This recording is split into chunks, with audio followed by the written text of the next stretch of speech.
नमस्कार। वृश्चिक राशि जुलाई 2025 मासिक राशिफल।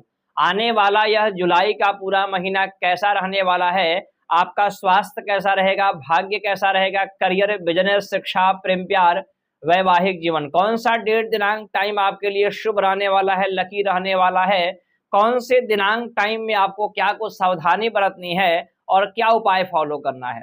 यहाँ पर आप देख पा रहे होंगे एक मैंने पत्रिका बनाया है, लिखा है 8।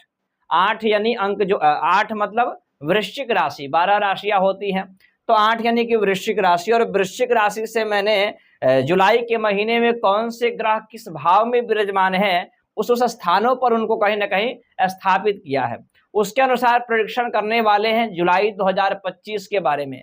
बड़ा शुभ और बेहद कार्यक्रम रहने वाला है वृश्चिक राशि वालों के लिए।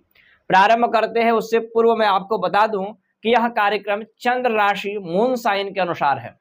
अब ग्रहों की उपस्थिति के बारे में जान लेते हैं। तो राहु आपके चौथे स्थान में विराजमान है, शनि आपके पंचम स्थान में, शुक्र आपके 7वें घर में, 8वें घर में, गुरु और सूर्य की उपस्थिति तो 9वें स्थान में, बुध तो 10वें स्थान में, मंगल के साथ में केतु की उपस्थिति रहने वाली है।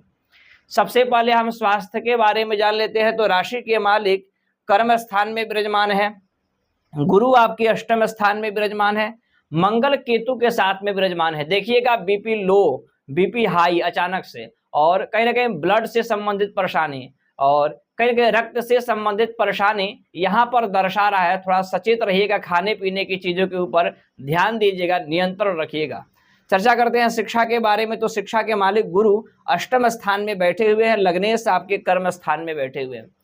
हालांकि शिक्षा को लेकर के सामान्य गति रहने वाला है, लेकिन जो विद्यार्थी किसी भी विषय पर रिसर्च कर रहे हैं, डीप नॉलेज रखते हैं, पीएचडी कर रहे हैं, उनके लिए बड़ा बेहतर समय रहने वाला है। कहीं ना कहीं अपने इस गुप्त विद्याओं को और रिसर्च को कहीं ना कहीं प्रकाशित कर पाएंगे। यहाँ पर चर्चा करते हैं लव रिलेशन के बारे में। तो लव रिलेशन में कहीं ना कहीं अस्थिरता को दर्शा रहा है। कहीं ना कहीं माइंड आपके परिवर्तित हो सकता है आपके लाइफ पार्टनर के कहीं ना कहीं दूसरे व्यक्ति के प्रति झुकाव, रुझाव आ जाए, या कह सके कि आप उनको समय न दे पाए, तो कहीं ना कहीं मिसअंडरस्टैंडिंग बन रहा है यहाँ पर लव रिलेशन को लेकर के।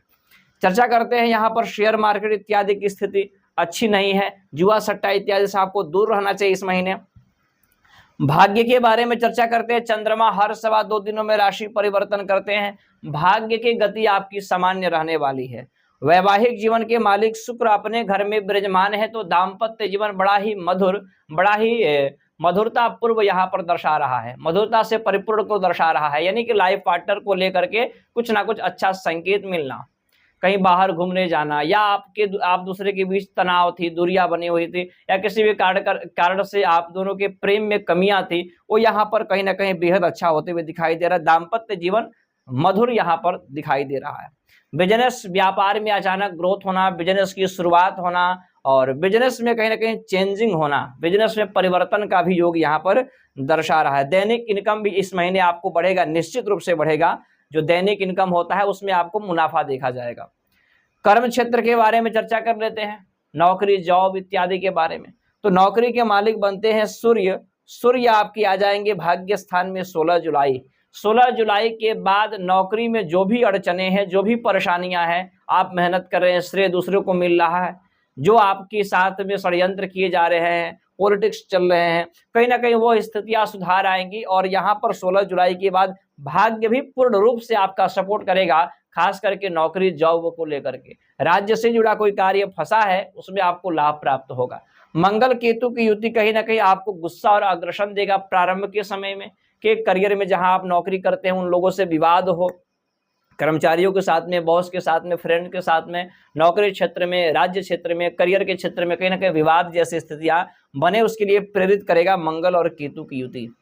प्रतिदिन भगवान भास्कर सूर्य को अर्घ दें, और नित्य भगवान शंकर के शिवलिंग पर आपको 1 लोटा जल अर्पित करना चाहिए। इससे आपका केतु और मंगल की युति का कुप्रभाव कम होगा, और सूर्य को जल देंगे तो कहीं ना कहीं आपके नौकरी और भाग्य का पूर्ण रूप से आपको सपोर्ट मिलेगा।